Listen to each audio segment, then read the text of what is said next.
chairpersons and ranking members who've come before us this morning.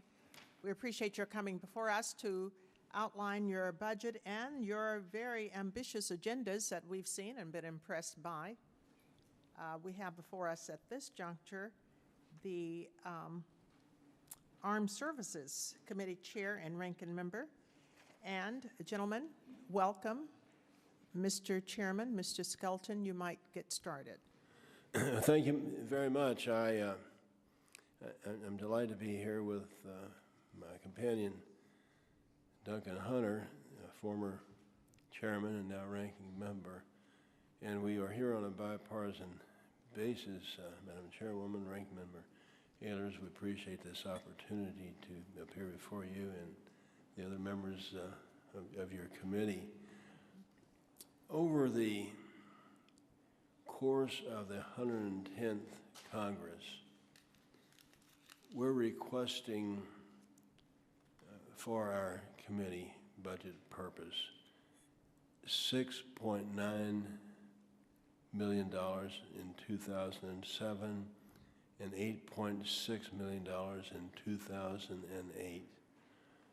Now, this does represent a significant increase if we were to receive it. Nevertheless, we would still be around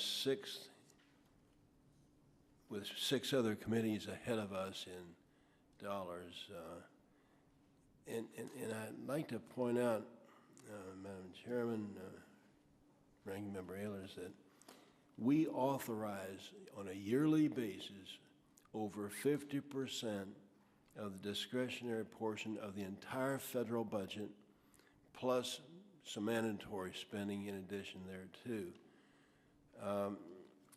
I look back, I've had the privilege of being in Congress now a good number of years, and I remember very well during the Les Aspin era when he was the Armed Services Committee chairman, and at that time there was a great deal of oversight and analytical work running up to the Gulf War, 1990, 1991.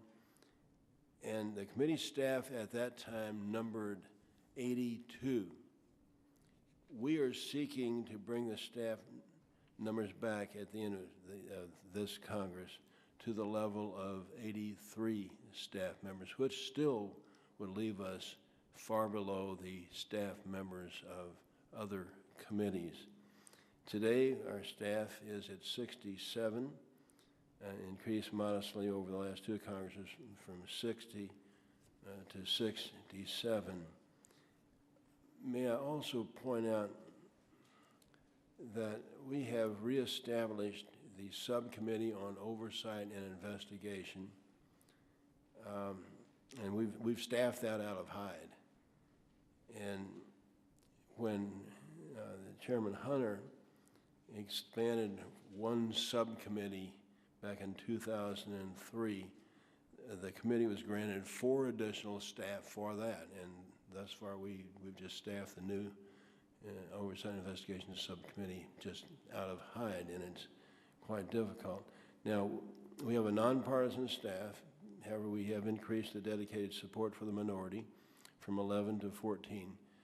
However, we all work very, very well together. You can't tell one from the other, and it's working very, very well. All committee operations, pay, equipment, travel, training, office space, everyone is treated in the same manner, and it works well. When he was chairman, now that I'm chairman, and the only other thing I wish to point out that we have some real professionals on our staff that are very, very knowledgeable and very, very good at their specialty. No one can be a specialist, and specialize in everything regarding the military, and I just can't tell you the caliber we seek and that we need, and I must tell you, you have to pay them to do this, and a good number of very able folks, because it is a public service, fortunately for us, will take a pay and decrease to come to join us. Nevertheless, we still have to pay them top dollar to get them.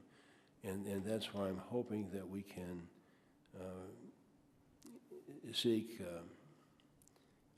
one more staff person this in 2007, because the continuing resolution were somewhat limited there, but bring it up to a total of 83 in the next year, 2008. And frankly, we need them, and we're not here to have any gravy. It's all meat and potatoes. It's all the real stuff. So I ask my cohort, Duncan Hunter, to follow through. Mr. Ranking Member. Thank you very much, and Madam Chairwoman, and Mr. Ellers, and my good friend Susan Davis, who I know will give a good plug for us as a member of the Armed Services Committee. I want to just join Ike and Mr. Skelton, my great friend, and we are partners in this endeavor to protect our country, and we have an extremely bipartisan committee. When partisan issues come up and you see us on the House floor on some of the national issues, we arm wrestle. On the other hand, we resolve back into our committee to find common ground, to protect our troops, to give them what they need for quality of life, to make sure that they have the equipment for their mission. And it's a lot of work. And we have now we've always had a major budget. Mr. Skelton, Chairman Skelton, talked about this big piece of the discretionary budget. It really is the majority of the discretionary budget, and now bigger and now more complex because of the two war-fighting theaters in Iraq and Afghanistan, and the global war against terror. And against that backdrop, we have this great team of professionals, many of whom have continued in service for a number of years, whose average salary is less than most of the professionals in the committees on Capitol Hill. And we have the lowest number of staff in proportion to the size of our committee, and certainly in proportion to our budget authority. I think we have a lower number of staff members in almost any committee in the House. I believe financial services and small business may have a lower ratio, but they're the only two. So we have enormous work in front of us, and we need the extra. I totally support Chairman Skelton's request for additional money and for additional staff members. We have an enormous oversight burden. And, you know, we have lots of issues, and we send our people get into these issues, and they get into issues on force levels and on being able to protect our troops, equipment systems that are extremely complicated. So we've got a lot of work to do, and we've got wonderful folks helping us. And so I think if there was ever a time in history when the Armed Services Committee needed more resources, this is it. So let me just add my thanks for having us before you, and I strongly support all of Chairman Skelton's request, Madam Chairwoman. And thank you. Thank you both so much, and thank you for the enormous work that you do on armed services. I mean, the threats that we have around the globe, the threats that we have right here at home, certainly signifies the great need for what you have come before us with. And when the chairman came to me and asked for extra slots as well as an increase, I found that to be something worthy of conferring with the speaker on, and the speaker has consented to that. Now you are today at 67 staff positions, and you're trying to increase that to 83 staff positions. Am I correct, Mr. Chairman? Next year, yes. We asked for one this year, and we'll increase up to 83 next year. Yes, ma'am. Okay, fine. And the nonpartisan aspects of these are, what is the ratio? Did you say 11 to 14, or what? Yeah, dedicated minority, although they act like everybody owns everybody in reality, but dedicated to the minority is 14. That's correct. Okay. Well, one thing for sure, when you get into the crux of the problems that you guys have in this committee, there should be no partisanship, in my opinion, because we're all about trying to see where the threats are and trying to see what we can do to eradicate those who are threatening this country and, in fact, the world with reference to the United States. And so we are clear on that. Now, I do know that the committee has gotten the 500,000 increase that the speaker had suggested that she would give, and that is to further your needs. And so That would be for this year, yes, ma'am. that's for this year. I'm told that moving forward, that would go on into the that would go on infinitum. So that is something that we really do anticipate, given the fact that you are this oversight, you've reestablished the oversight and investigatory subcommittees. Yes, and Marty Meehan is the chairman of that subcommittee, and it proves to be a very active one, and we've just taken the staffing out of Hyde for him. Okay.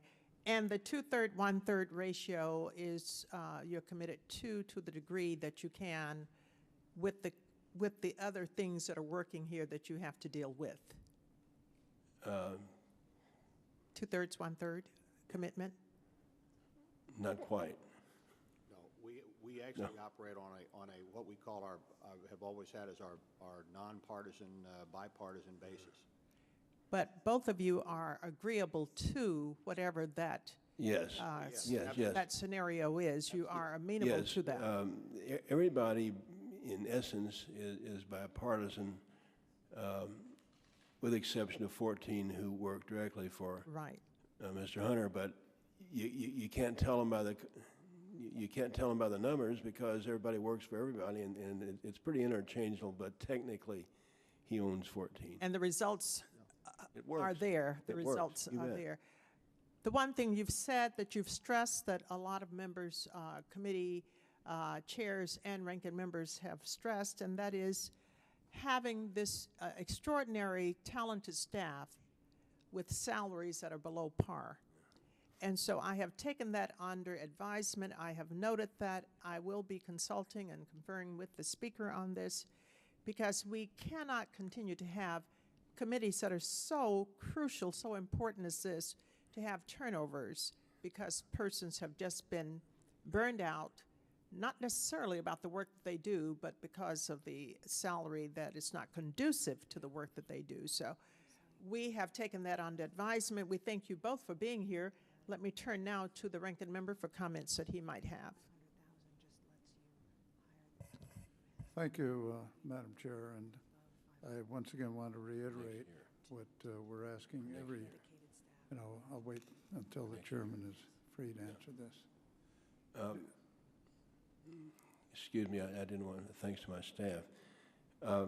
We are asking for next year, for 2008, $8.6 million so we can increase the staff size, which of course would help with the oversight investigation. For this year is $6.9 million, which of course will be included in that is the $500,000. But for the next year, so we could raise the numbers up to 83 and be back where Les Aspin was, we would seek the 8.6 million. I hope that's clear.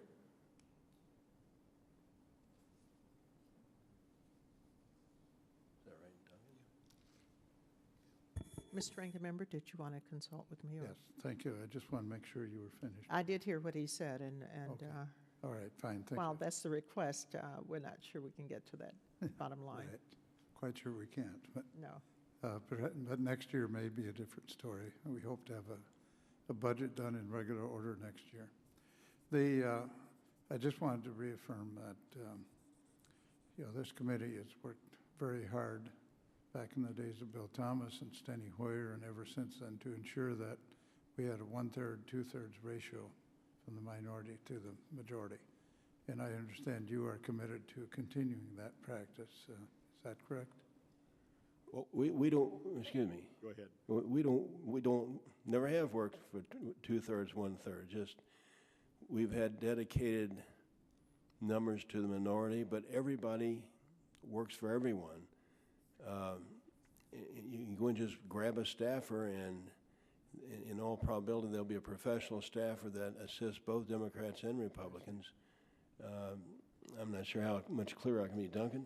Yeah, and let me make a point here. If you look at the numbers, you'd think that the Republicans would be critical here, because we've got, with the number of staff members that we have under what you would call minority control, that is, folks that are kind of dedicated to us at 14, and ostensibly we'd get more if we had a two-third, one-third majority. But what we have, Mr. Ellers, is we have a tradition of working in a bipartisan way, where everyone, all the staff members, actually work for everyone and are very responsive. And it's almost as much cultural. So it's a little tough to explain it when we're dealing with ratios. It's as much cultural and as much a product of what I would call a bipartisan ethic that's demanded of armed services, because we're all supporting the troops, as it is anything that is a function of a ratio. So even though in theory, if we went to a hard two-third, one-third thing, we could have more staff dedicated to us. We like the idea. A lot of folks that do a lot of the hard work and the meat and potatoes work of this committee in developing what we need for the armed forces are really staff members who respond to everybody. So you do have to have staff that are dedicated to you, because when we do have a split on a principle, and we do need to each have our sides, and we need to have the representative of the respective support for our positions, and we do need to have quick response, both Republicans and Democrats. We both like this system. In fact, when I was the chairman, Mr. Skelton testified in favor of it, even though ostensibly he could have had more people who by name were considered to be Democrat staff members. So, in fact, we have a number of members who are considered to be majority staff members now, who were considered to be majority staff members when the Republicans had the chair in the committee. So it's worked very well. I think the real recipient of this, the beneficiary, has been the men and women who wear the uniform of the United States. It works well, and the chairman and I work well together. Our subcommittee chairs work well together. We have so much work to do, and we always get a defense bill out, which is a massive bill. We have so much work to do that we have to have this culture of cooperation. And so this has always worked for us. It's a little tough to explain in terms of ratios, because it looks like the minority is getting short shrift, but we really aren't. Although I can assure you that I will now lean on Ike to get more people dedicated, on the basis that I've defended his position here. Well, if you're happy, we're happy. But I recognize it is a unique circumstance in your committee. It is. At the end of the day, it does work. Okay, and the other question is, do you have detailees from the services branches No. on your staff? No, sir. You have not. We All have right. not. I'm not sure when maybe once upon a time we did, but it's been quite some time. Yeah. Okay, well, that answers my questions. Thank you, I'll Mr. give it Ranking back. Member. Under the House rules, it has been as such, where we have had partisan and nonpartisan professional staff, and it has worked to the betterment of the committee as a whole for the work that you do. That is, in a sense, a nonpartisan type of work that hopefully we can all recognize and appreciate. And so the House rules permit this to happen. Ms. Davis, you want to make comments? Sure, thank you, Madam Chair. I'd be happy to do that, and to Mr. Ehlers as well. I wanted to say that as a freshman and now as someone who's been on the committee for a few years, I really appreciate the help of the staff. I mean, I think what's a little unique about this committee, which is not to say that other committees don't need members to get up to speed, but whether or not you've been in a state legislature or whatever you've been doing, you might have touched on issues of health or education, what have you. I think what's unique is that very few members come into that committee really being schooled in the issues that we deal with. And so we have to rely on staff to bring people up to speed. And I personally can speak of my learning curve, and I can't imagine having done that. And that was certainly under Mr. Hunter and the majority staff at that time. That was very helpful. The other thing that I saw that being played out was the fact that we have to go on a number of field visits, as you will. Our field visits are to Iraq and Afghanistan and to places that we need staff members there to help us out as well. So I want to speak to the fact that I think the staff is unique in that regard, and I've never been able to distinguish, quite frankly. I know, who the sort of the head staff are on majority, minority, but I really just felt that everybody was there all the time. The other thing, just to mention, is how important the continuity is of the staff. And without that continuity, I think we would all be at a great loss. You can't have that continuity unless you have people who don't feel drawn to the private sector. And clearly, that's a real problem as well. So I wanted to just mention that, to thank the staff, all the staff, for being so tremendously helpful to me and the bipartisan nature that they represent. I think people respect one another a great deal, and we know we have tremendous work to do with great sensitivity to our troops and to the families that we all represent. So I want to thank both Mr. Skelton and Mr. Hunter for representing that through their staff. And I know, Madam Chair, you I don't know how much of that you got, but I just feel so strongly that the continuity on the staff, that's important, not to draw people away, and the need that they have to help all of us get up to speed as new members on that committee and continuing members, where we have not probably in the past, with the exception of some new members this year, I think, who really have such a deep acquaintance with the issues that we have to face. I couldn't agree with you more, and with the vast complexity of the issue here that's before us in this committee, you certainly do need those professional staff members, irrespective of whether they are partisan or nonpartisan. And of course, the rules suggest that you will have nonpartisan as well as partisan staffers. But it is, we're happy that we were able to increase to the levels that we were this year.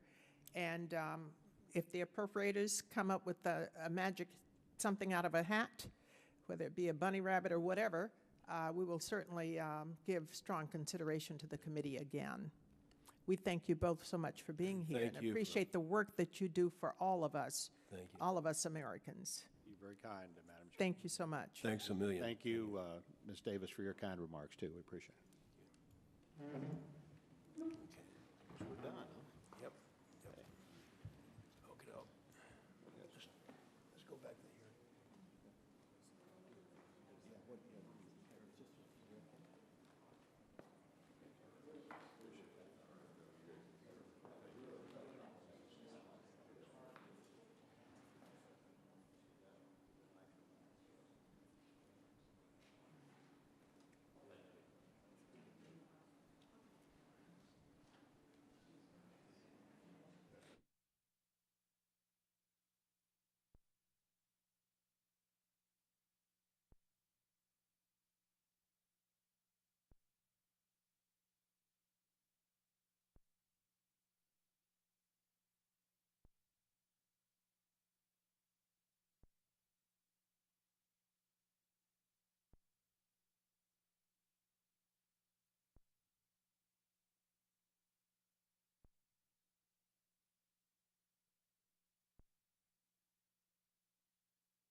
Now that the hour has come, and the chairman of the Education and Workforce Committee is here, welcome, Mr. thank you. Chairman and Mr. Ranking Member. Mr. Ranking Member, thank you for your tolerance in waiting the few minutes for the chairman to get in.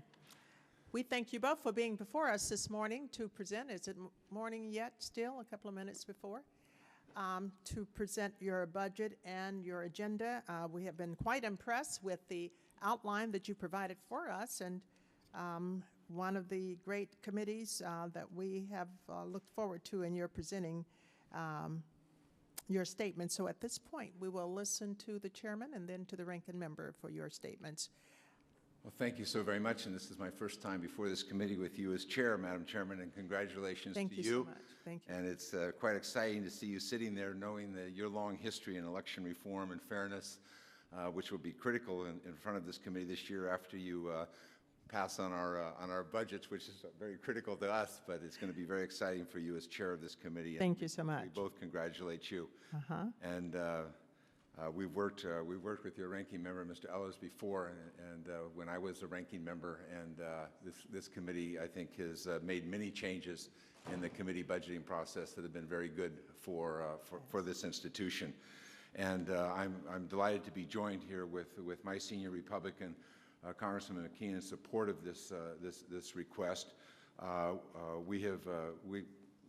As we have in the past, we've tried to work on this in this budget process on a bipartisan basis, going back and forth with the professional staff, trying to determine the needs of what our committees on both sides of the aisle will be. We've tried to adhere to the requirement of 1/3, 2/3, and also the idea of the shared staff where possible, to work on that in a joint fashion. And I think that's why we've been able to submit to you a budget that is very lean, but I think it deals with the needs that we have to what we believe to conduct the committee business through this year, which includes a heavy legislative oversight schedule. As you know, we have a number of major pieces of legislation before this committee: the No Child Left Behind, the Higher Education Act, the Innovation Agenda, Job Training, Head Start, and a number of those issues, and also a pretty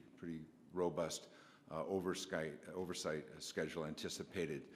So I want to thank Congressman McKean for his support on this, and we look forward to answering whatever questions you might have. Thank you so much, Mr. Chairman. Mr. Ranking Member. Thank you, Madam Chairwoman, members of the committee.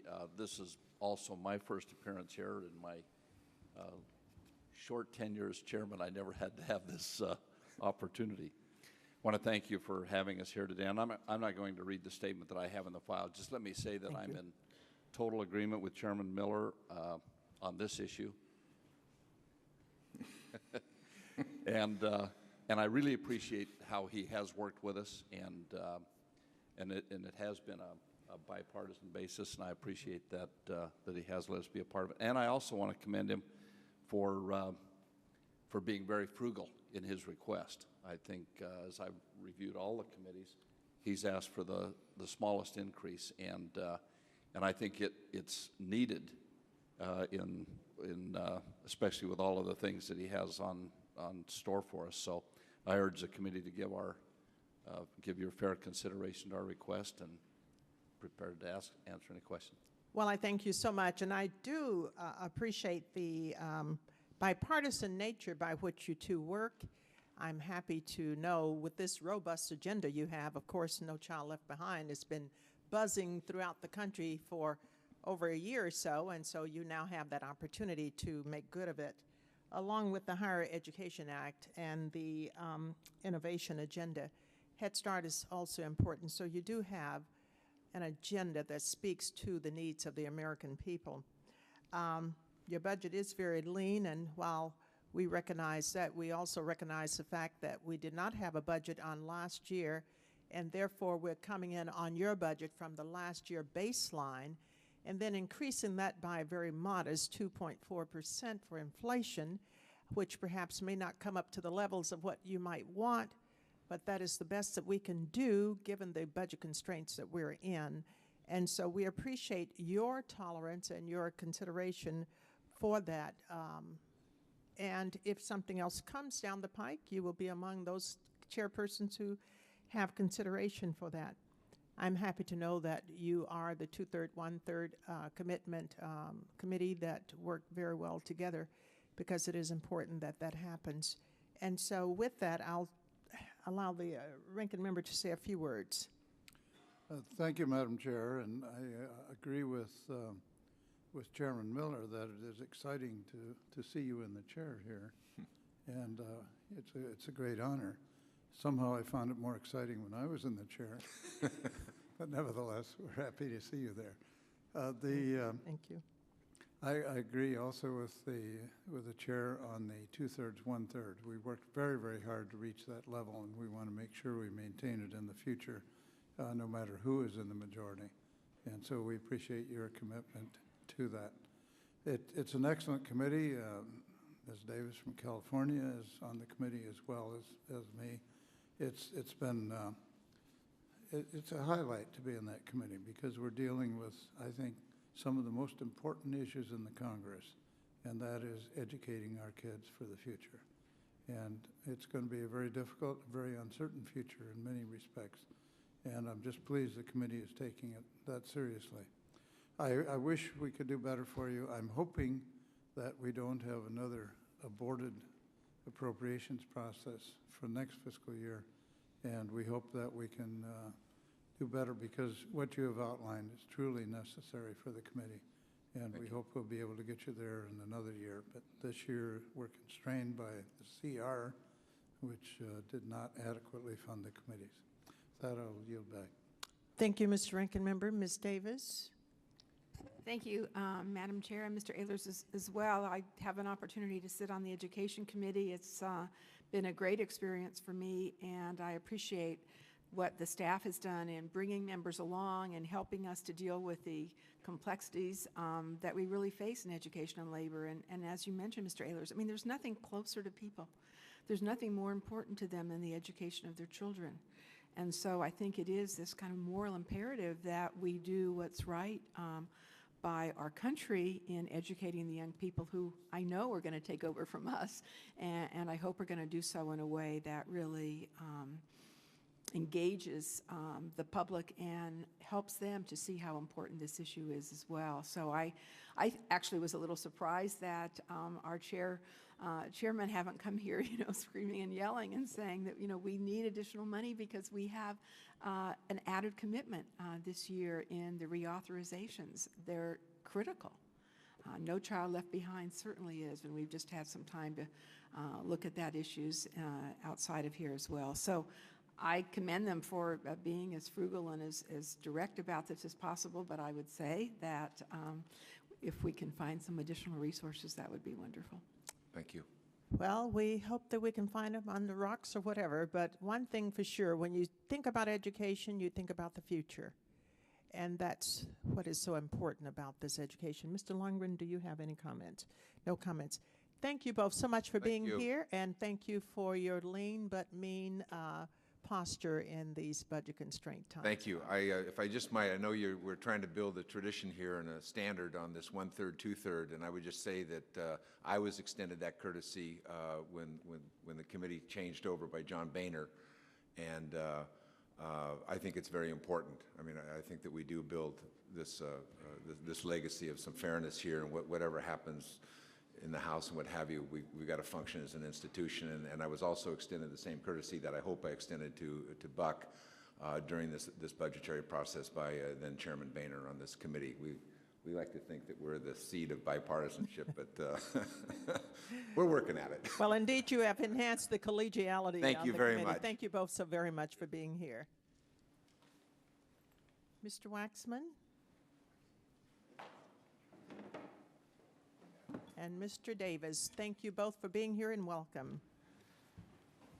Madam Chairwoman, I'm pleased to have this opportunity to testify before you, first time as chair of a committee, and I congratulate you on your Thank you so much. assignment. And Mr. Ehlers, congratulations to you as well for being the ranking member. I don't notice that any of the members of the committee are also on the Oversight and Government Reform Committee, and so many of you indicated you were on the Education and Labor Committee. but I'm hopeful that because there's so many Californians on this committee, it may serve our interests. Duly noted. For whatever it's worth. Mr. Davis and I are here together to submit this budget. We have worked together during the time that Mr. Davis was chairman in fulfilling his pledge to provide the minority with 1/3 of the committee resources, and we intend to approach allocating our resources for the minority in the same way. Also, during his tenure as chair, Mr. Davis established a professional and respectful working relationship with the minority. We were able to work in a bipartisan and effective manner on a number of important legislative and oversight matters, and I hope to continue this cooperative and bipartisan relationship as we go forward. Our committee, unfortunately, is facing a budget squeeze. The Oversight Committee received significantly less funding than other committees over the past 6 years. The fact is the Republican leadership did not provide the increases we had hoped. Since 2000, the budgets of other House committees have grown at an average rate of nearly 6% per year, over twice the inflation rate, but during the same period, the Oversight Committee's budget grew by less than 1% per year. In real dollars, the budget shrank by more than 12% over the last 6 years. The reductions in funding that the Oversight Committee has experienced has had a direct and predictable impact on our ability to do our job. At the full committee level, we have 8 slots for professional staff, over 15% of our professional staff positions that we cannot fill because we don't have the funds to pay for additional staff. The election of 2006 certainly sent a strong message that the American public wants Congress to do oversight, to hold government accountable. And we look at our committee as taking on that primary oversight role. We have an aggressive oversight agenda that includes probes of waste, fraud, and abuse in the reconstruction of Iraq and other federal contracting, corporate profiteering, politicization of science, the healthcare system, and other pressing matters. But we won't be able to do what the Congress and the public expects us to do without adequate funding. Oversight is resource intensive. Agencies and companies under investigation are already trying to bury the committee in hundreds of thousands of pages of documents, and we need manpower to wade through these document dumps and to interview and depose witnesses. To meet our oversight and legislative demands, the committee is requesting a 4% increase for 2007 and a 12% increase for 2008. Even with the increases, the committee's budget would still be lower in real terms in 2008 than in 2000. We're trying to be as economical as possible in this budget request. The committee is not requesting any increase in funding for travel, equipment, or supplies for 2007. We've asked some of our new hires to come here and take a pay cut of over 50%. We're going to stretch our salary budget by taking into account that our new hires are not joining the committee all at once, but to enable the committee to fill its investigative staff positions, we'll need more resources, especially in 2008 when the real crunch hits. As you weigh our request for funding, I urge you to keep in mind that the work of our committee can lead to substantial savings for American taxpayers. During just our first week of hearings, the Defense Department announced that it would withhold nearly $20 million in improper payments to Halliburton. This $20 million savings to the taxpayer, which was a direct result of our committee's oversight, alone covers nearly 90% of our 2-year budget request. Let me close by saying I recognize the funding constraints the House Administration Committee faces, and we've tried to present as small a budget as possible that would enable the Oversight Committee to carry out its core responsibilities. If budgets were not so tight, the committee could effectively use significantly more resources than we're requesting. Once again, I want to thank you for this opportunity to testify before the committee and hope you'll look favorably on our request, and we look forward to working with you in this Congress. Thank you so much, Mr. Chairman. Mr. Ranking Member. Thank you very much. And I'd ask my entire statement to be put in the record, and I'll try to just summarize it briefly. First, I want to just express my strong support with Chairman Waxman for the committee funding request for 110th Congress. I think we've established the kind of relationship that ought to be the norm in Congress. It's a relationship based on open communication, candor, and respect. During the 109th Congress, our committee and its 7 subcommittees held 256 oversight hearings on everything from contracting in Iraq to steroids and baseball. We ordered 359 reports, testimonies, and briefings in support of oversight investigations and program reviews. And according to the Government Accountability Office, the committee's efforts saved taxpayers $6.5 billion. We more than pay for ourselves. And of course, the propensity is when the power party in Congress is the same as the party in the executive branch, the investigations don't tend quite to be at the same norm as they are with the opposition in each end of government, at each end of Pennsylvania Avenue. If you need to do oversight and investigations at this point, I think it's going to have to be beefed up considerably, because I think our budget, as Mr. Waxman noted, actually went down vis-a-vis real dollars during the last 6 years. And in terms of other committees, we'll structure the least for the reasons I just put forward. I think we've done a pretty good job. I know Henry's got a very ambitious oversight agenda. He's going to need resources to it, and we're going to need resources to counteract him. So I'll leave it at that. But this is a committee that many of you are not aware of all of the legislative accomplishments we've had, but the oversight role is critical, and we need investigators.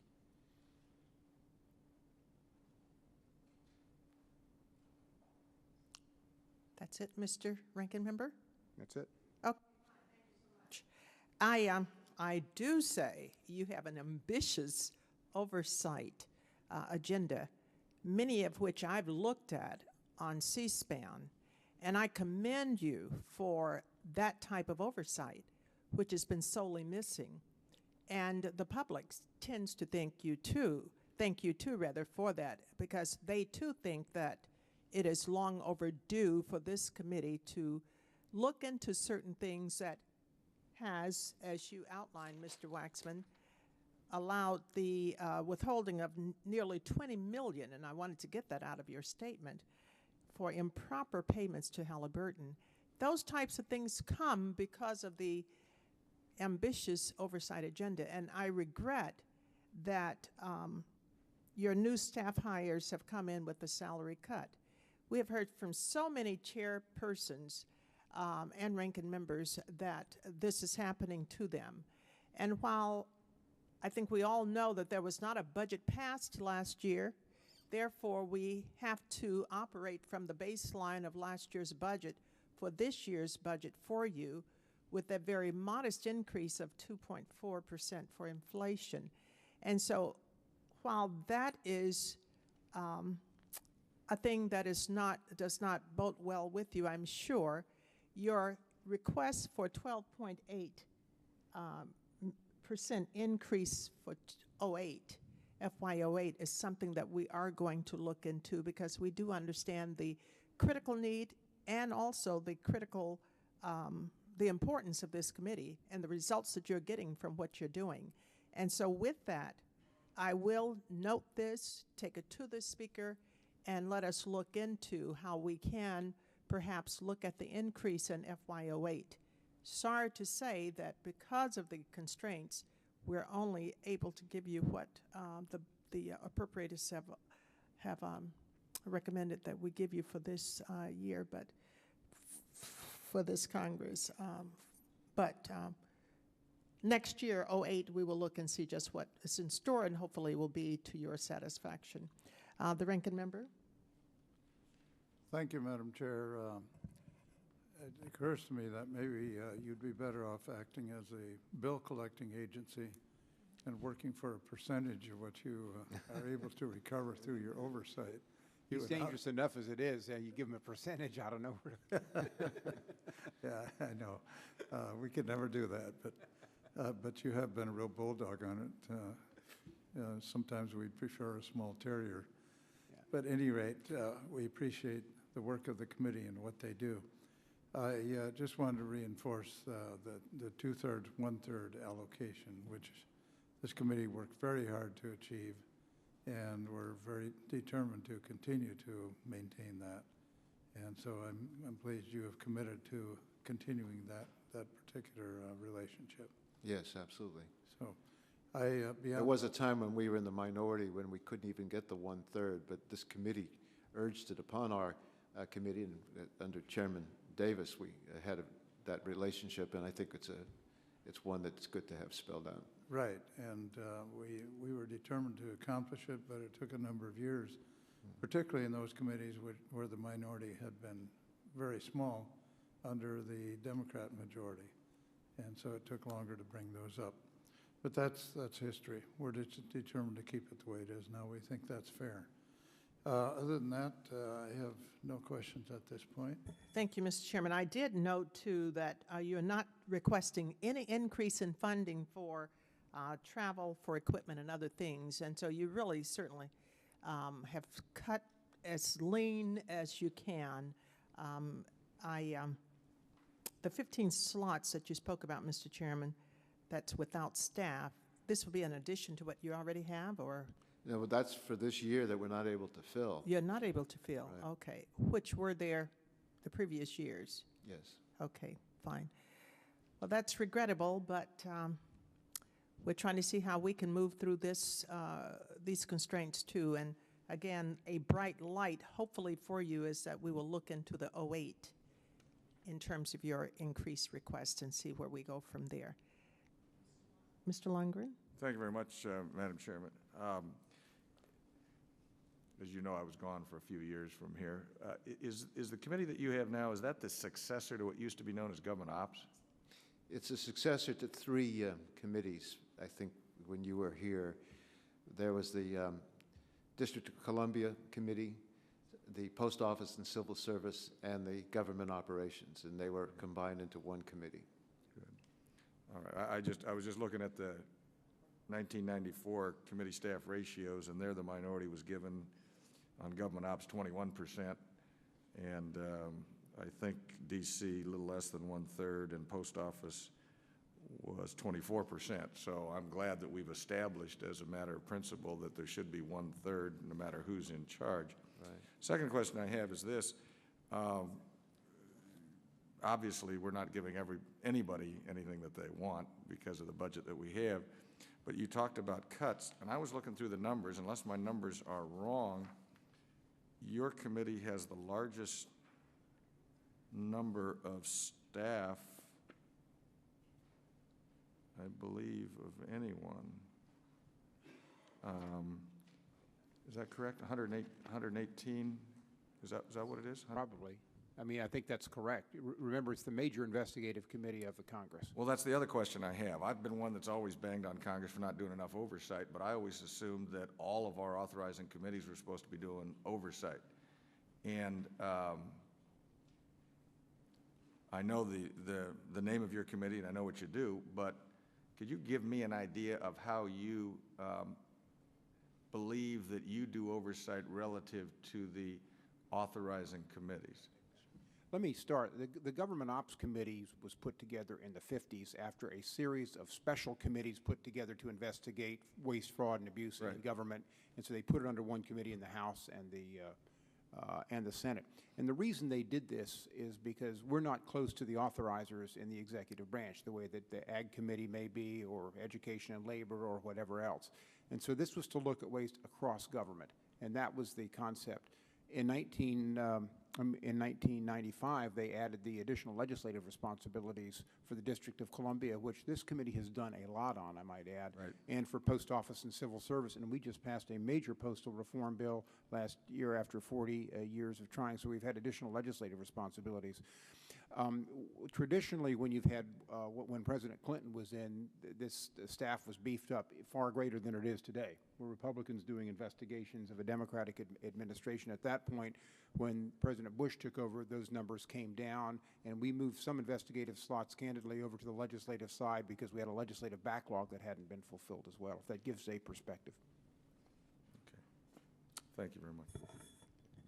Thank you, Mr. Lundgren. As I looked back, because of other committees who have come before us talking about staff slots, you're correct.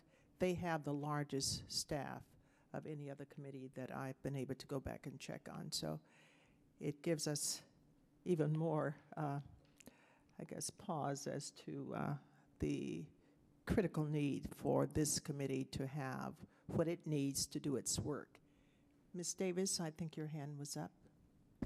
Thank you, Madam Chair. I would just say, as I said earlier in the discussion, I think that when you have a strong investigative arm, as this committee does, then members, for one, need to be up to speed in a way that may be different in some other committees.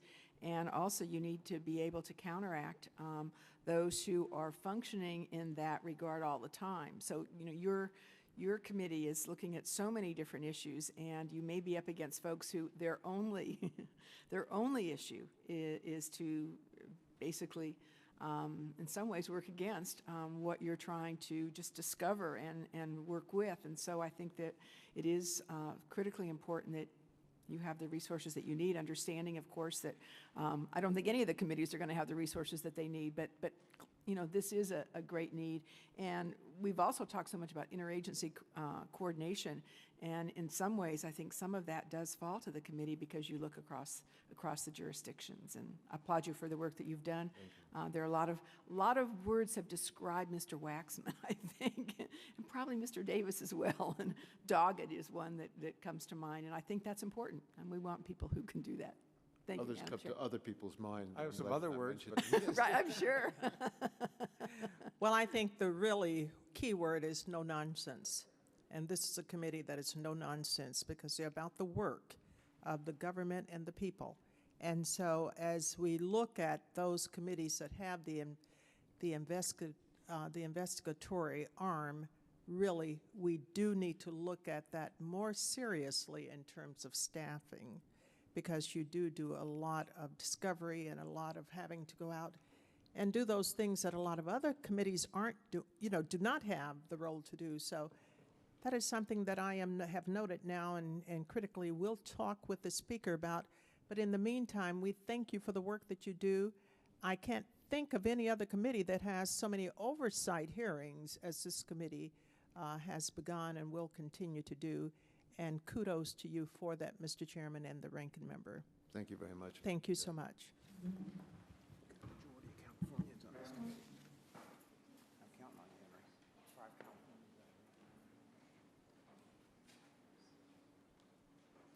Well, that concludes the first half of this all-day funding hearing. We will again recess for the afternoon slots of time, and we will resume at 2 o'clock for the beginning of the second part of this funding committee. At this point, the committee is in recess.